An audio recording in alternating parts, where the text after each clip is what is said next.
بسم اللہ الرحمن الرحیم۔ محترم ناظرین، السلام علیکم ورحمۃ اللہ وبرکاتہ۔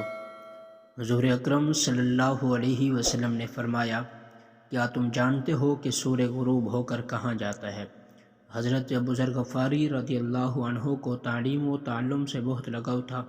کہتے ہیں کہ مجھے رسول اللہ صلی اللہ علیہ وسلم نے ارشاد فرمایا، تو صبح اٹھے اور قرآن کی ایک آیت سیکھ لے، یہ تمہارے لیے اس سے کہیں بہتر ہے کہ رات بھر جاگ کر 100 رکعت نفل ادا کرے۔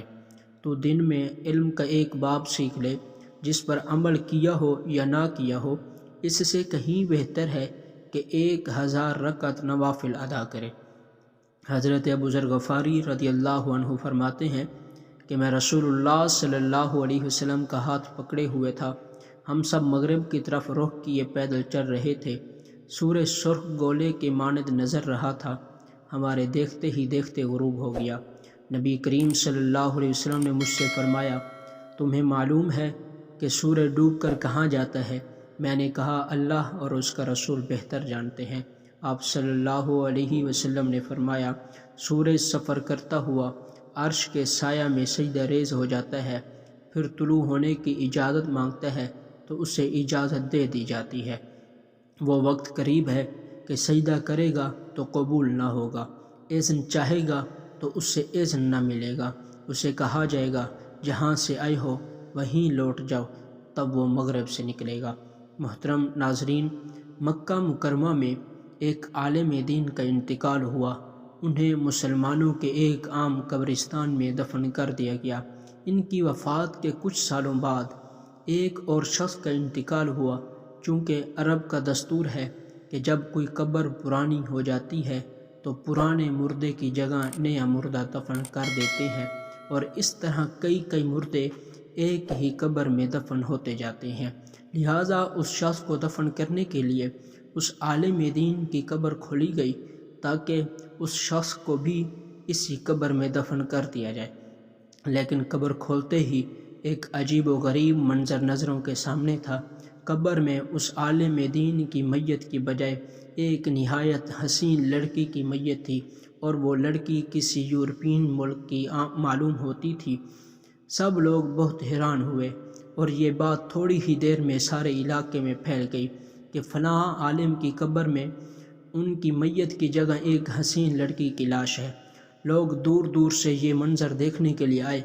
اتفاق سے وہاں یورپ کے کسی ملک سے آنے والا ایک مسلمان سیاح بھی موجود تھا، جو حج کرنے کے ارادے سے مکہ آیا ہوا تھا۔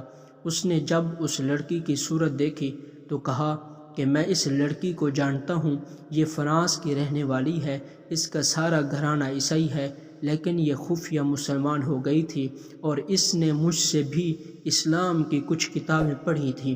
پھر کچھ دن بعد یہ بیمار ہو کر فوت ہو گئی، تو گھر والوں نے اسے عیسائیوں کے قبرستان میں دفن کر دیا تھا، اور اب حیرت ہے، اس کی میت یہاں مکہ پہنچی ہوئی ہے۔ لوگوں نے کہا کہ اس لڑکی کی میت یہاں منتقل ہونے کی وجہ تو سمجھ میں آتی ہے کہ یہ نیک اور مسلمان تھی، لیکن پھر عالم دین کی میت کہاں گئی؟ کسی نے کہا، ہو سکتا ہے ان کی میت اس لڑکی کی قبر میں چلی گئی ہو۔ اس سیاح نے کہا کہ میں حج سے فارغ ہو کر چند دن میں واپس جا رہا ہوں، میں اس لڑکی کے ورثاء سے مل کر اس کی قبر کشائی کر کے دیکھوں گا کہ آخر کیا معاملہ ہے۔ ان لوگوں نے عالم دین کے ورثاء میں سے ایک شخص اس سیاح کے ساتھ بھیج دیا۔ سیاح نے اپنے ملک واپس جا کر لڑکی کے والدین سے سارا قصہ بیان کیا۔ وہ بہت حیران ہوئے۔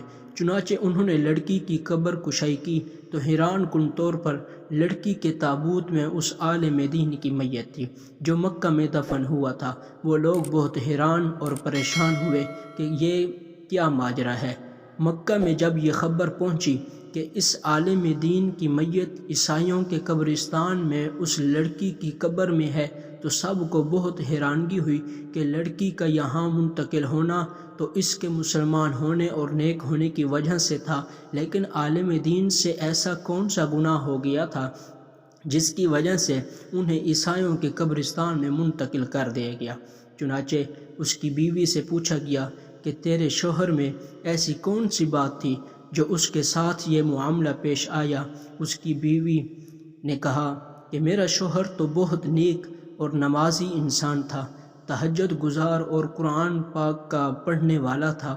لوگوں نے کہا کہ سوچ کر بتاؤ، آخر کوئی تو ایسی بات ہوگی جس وجہ سے یہ اتنا سب کچھ ہو گیا۔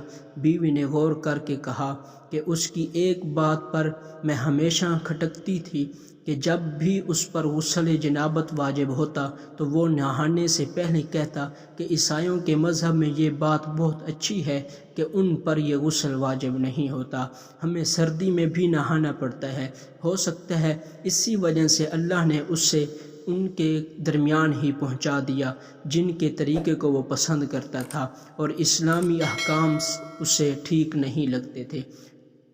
محترم ناظرین، اس لیے اللہ تعالیٰ نے فرمایا ما یلفظ من قول الا لدیہ رقیب عتید، بندہ زبان سے کوئی بات نہیں نکالتا مگر یہ کہ ایک محافظ فرشتہ اس کے پاس تیار بیٹھا ہوتا ہے لکھنے کے لیے۔ دعا ہے اللہ پاک ہمیں زبان کو صحیح معنوں استعمال کرنے کی توفیق عطا فرمائے، آمین۔ ناظرین، ہمارے چینل کو سبسکرائب کر دیں، ویڈیو کو لائک اور شیئر کیجیے، آپ کے ایک شیئر سے کسی کی زندگی بدل سکتی ہے۔ جزاک اللہ خیرہ۔ مزید اس طرح کی اچھی ویڈیوز اور اسلامی تحریریں پڑھنے کے لیے ہمارے چینل کو ضرور سبسکرائب اور گھنٹی کے بٹن کو دبانا مت بھولیے گا۔